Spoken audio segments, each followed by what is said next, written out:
ओम श्री सच्चिदानंद सद्गुरु साईनाथ महाराज की जय। आज हम लोग साहित्य चरित्र के अध्याय 24 का पारायण करेंगे। अगले अध्याय में अमुक अमुक विषयों का वर्णन होगा। ऐसा कहना एक प्रकार का अहंकार ही है। जब तक अहंकार गुरुचरणों में अर्पित न कर दिए जाए तब तक सत्य स्वरूप की प्राप्ति संभव नहीं है। यदि हम निर्भिमान हो जाए तो सफलता प्राप्त होना निश्चित ही है।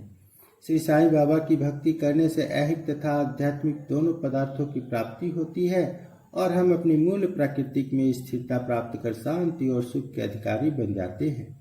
अतः मुमुक्षुओं को चाहिए कि वे आदर सहित श्री साईं बाबा की लीलाओं का श्रवण कर उनका मनन करें। यदि वे इसी प्रकार प्रयत्न करते रहें तो उन्हें अपने जीवन ध्येय तथा परमानंद की सहज ही प्राप्ति हो जाएगी।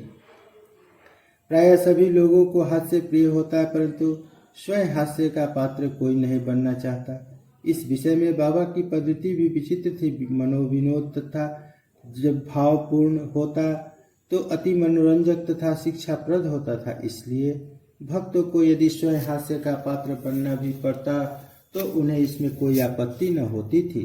श्री हेमांडपत भी ऐसा एक अपना ही उदाहरण प्रस्तुत करते हैं। शिरडी के बाजार प्रति रविवार को लगता है। निकटवर्ती ग्रामों से लोग आकर वहां रास्ते पर दुकानें लगाते हैं और सौदा बेचते हैं।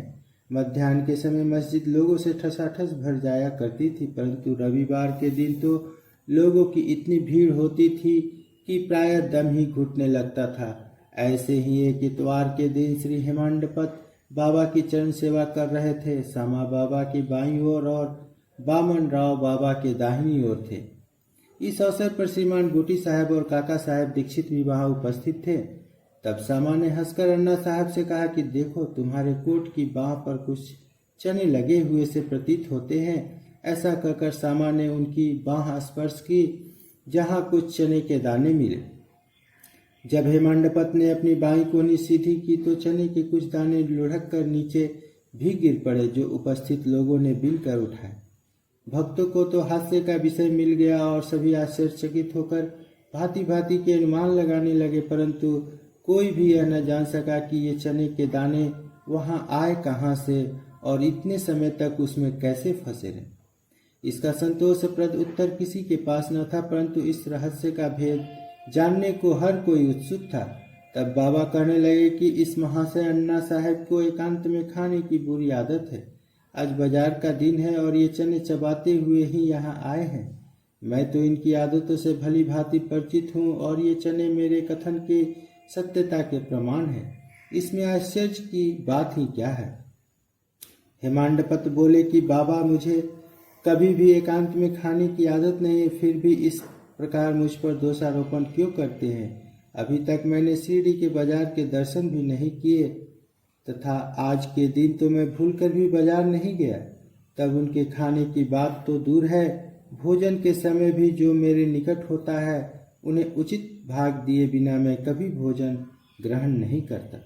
बाबा, तुम्हारा कथन सत्य है, परंतु जब तुम्हारे समीप ही कोई न हो तो तुम या हम कर ही क्या सकते हैं। अच्छा बताओ, क्या भोजन करने से पूर्व तुम्हें कभी मेरी स्मृति भी आती है? क्या मैं सदैव तुम्हारे साथ नहीं हूँ?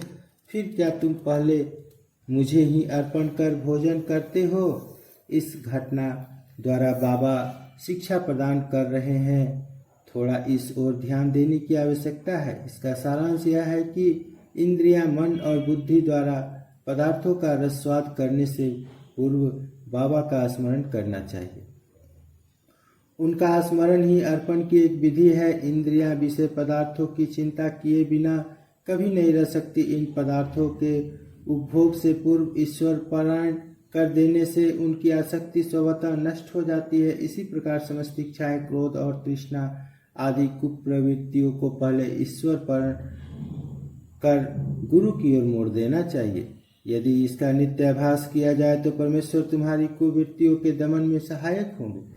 विषय के रस स्वाद के पूर्व वहां बाबा की उपस्थिति का ध्यान अवश्य रखना चाहिए। तब विषय उपभोग के उपयुक्त है या नहीं, यह प्रश्न उपस्थित हो जाएगा और आचरण में सुधार होगा। इसके फलस्वरूप गुरु प्रेम में वृद्धि होकर शुद्ध ज्ञान की प्राप्ति होगी। जब इस प्रकार ज्ञान की वृद्धि होती है तो दैहिक बुद्धि नष्ट हो चैतन्य धन में लीन हो जाती है।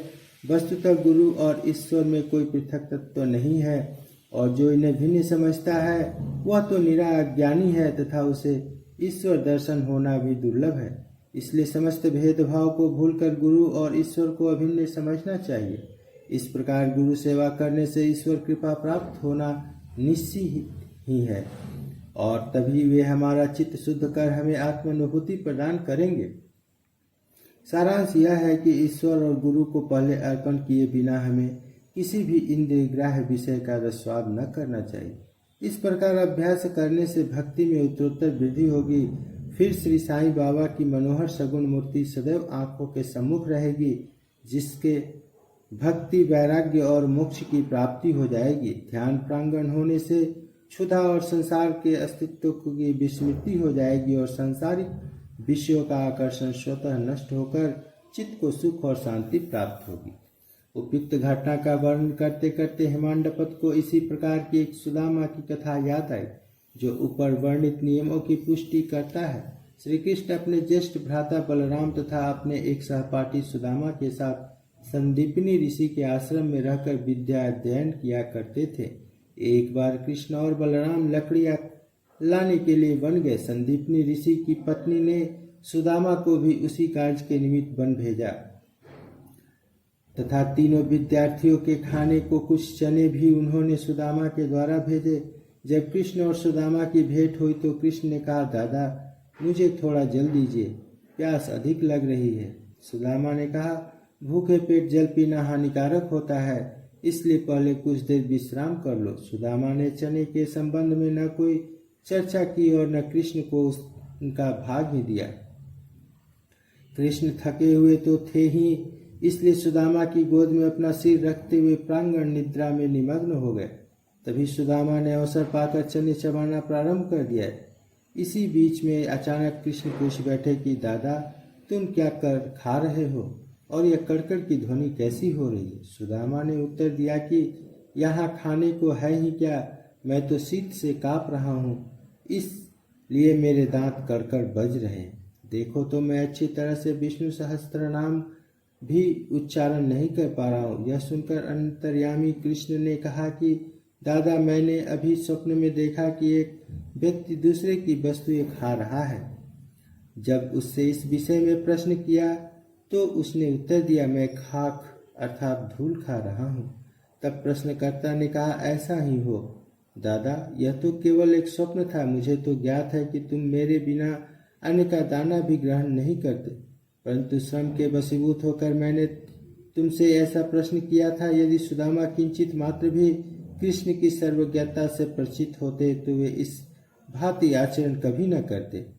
श्री कृष्ण के लंगोटिया मित्र होते हुए भी सुदामा ने अपना शेष जीवन दरिद्रता में व्यतीत करना पड़ा, परंतु एक ही मुट्ठी रूखे चावल जो उनकी स्त्री सुशीला ने अत्यंत परिश्रम से उपार्जित किए थे, भेंट करने पर श्री कृष्ण बहुत प्रसन्न हुए और उन्हें इसके बदले में सुवर्ण नगरी प्रदान कर दी।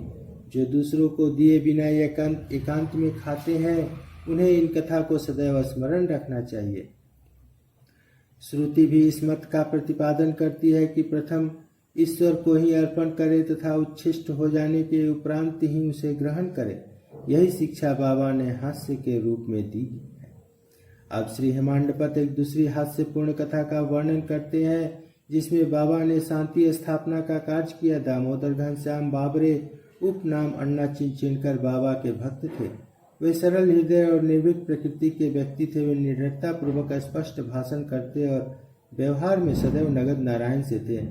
यद्यपि व्यवहारिक दृष्टि से वे रूखे और असहिष्णु प्रतीत होते, परंतु अंतःकरण से कपटहीन और व्यवहार कुशल थे। इसी कारण बाबा उन्हें विशेष प्रेम करते थे। सभी भक्त अपनी अपनी इच्छा अनुसार बाबा के अंग अंग को दबा रहे थे। बाबा का हाथ कटोरे पर रखा हुआ था। दूसरी ओर एक वृद्ध विधवा उनकी सेवा कर रही थी, जिसका नाम बेनुबाई कैजलगी था। बाबा उन्हें माँ शब्द से संबोधित करते तथा अन्य लोग उन्हें मौसी बाई कहते थे। वे एक शुद्ध हृदय की वृद्ध महिला थी। वे इस समय दोनों हाथों से उंगलियां मिलाकर बाबा के शरीर को मसल रही थी। जब वे बलपूर्वक उनका पेट दबाती तो पेट और पीठ प्राय एकीकरण हो जाता था। बाबा भी इस दबाव के कारण यहाँ वहाँ सरक रहे थे। अन्ना दूसरी ओर सेवा में व्यस्त थे। मौसी बाई का सिर हाथों की परिचालन की क्रिया के साथ नीचे ऊपर हो रहा था। जब इस प्रकार दोनों सेवा में जुटे थे तो अन्यासी मौसी बाई का मुख अन्ना के अति निकट आ गया। मौसी बाई विनोदी प्रवृत्ति की होने के कारण ताना देकर बोली, यह अन्ना बहुत बुरा व्यक्ति है और यह मेरा चुंबन करना चाहता है। इसके केस तो पक्के हैं, परंतु मेरा चुंबन करने में इसे तनिक भी लज्जा नहीं आती। यह सुनकर अन्ना क्रोधित होकर बोले, तुम कहती हो कि मैं एक वृद्ध और बुरा व्यक्ति हूँ? क्या मैं मूर्ख हूँ? क्या तुम खुद ही छेड़खानी करके मुझसे झगड़ा कर रही हो? वहां उपस्थित सब लोग इस विवाद का आनंद ले रहे थे। बाबा का स्नेह तो दोनों पर था, इसलिए उन्होंने कुशलता पूर्वक विवाद का निपटारा कर दिया। वे प्रेम पूर्वक बोले, अरे अन्ना, व्यर्थ ही क्यों झगड़ रहे हो? मेरी समझ में नहीं आता कि माँ का चुंबन करने में दोष ही क्या है। बाबा के शब्दों को सुनकर दोनों शांत हो गए और सब उपस्थित लोग जी भरकर ठहाका मारकर बाबा के विनोद का आनंद लेने लगे। बाबा भक्तों को उनकी इच्छा अनुसार ही सेवा करने दिया करते थे और इस विषय में किसी प्रकार हस्तक्षेप उन्हें सहन न था। एक अन्य अवसर पर मौसी बाई बाबा का पेट बलपूर्वक मसल रही थी, जिसे देखकर दर्शक गण व्यग्र होकर मौसी बाई से कहने लगे कि माँ, कृपा कर धीरे धीरे ही पेट को दबाओ। इस प्रकार मसलने से तो बाबा की अतड़ियाँ और नाड़ियाँ ही टूट जाएंगी। वे इतना कह भी न पाई थी कि बाबा अपने आसन से तुरंत उठ बैठे और अंगारे के समान लाल आंखें कर क्रोधित हो गए। साहस किसे था जो उन्हें रोके? उन्होंने दोनों हाथों से सटके का एक छोर पकड़ नाभि में लगाया और दूसरा छोर जमीन पर रख उसे पेट से धक्का देने लगे। सटका लगभग 2 या 3 फुट लंबा था।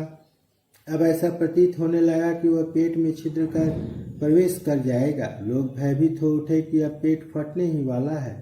बाबा अपने स्थान पर दृढ़ हो उसके अत्यंत समीप होते जा रहे थे और प्रतिक्षण पेट फटने की आशंका हो रही थी। सभी किंकर तब वे विमूढ़ हो रहे थे। वे आश्चर्यचकित और भयभीत हो ऐसे खड़े थे मानो गूंगों का समुदाय हो। यथार्थ में भक्तगण का संकेत मौसी बाई को केवल इतना ही था कि वे सहज रीति से सेवा शुश्रूषा करे। किसी की इच्छा बाबा को कष्ट पहुंचाने की न थी। भक्तों ने तो यह कार्य केवल सद्भावना से प्रेरित होकर ही किया था, परंतु बाबा तो अपने कार्य में किसी का हस्तक्षेप कण मात्र भी न होने देना चाहते थे। भक्तों को आश्चर्य हो रहा था कि शुभ भावना से प्रेरित कार्य दुर्गति में परिणित हो गया और वे केवल दर्शक बने रहने के अतिरिक्त कर ही क्या सकते थे। भाग्यवश बाबा का क्रोध शांत हो गया और सटका छोड़कर वे पुनः आसन पर विराजमान हो गए। इस घटना से भक्तों ने शिक्षा ग्रहण की कि अब दूसरों के कार्यों में कभी भी हस्तक्षेप न करेंगे और सबको उनकी इच्छा अनुसार ही बाबा की सेवा करने देंगे। केवल बाबा ही सेवा का मूल्य आंकने में सामर्थ्य है। अध्याय समाप्त। श्री सद्गुरु साईनाथ प्रणमस्तु। शुभ भव।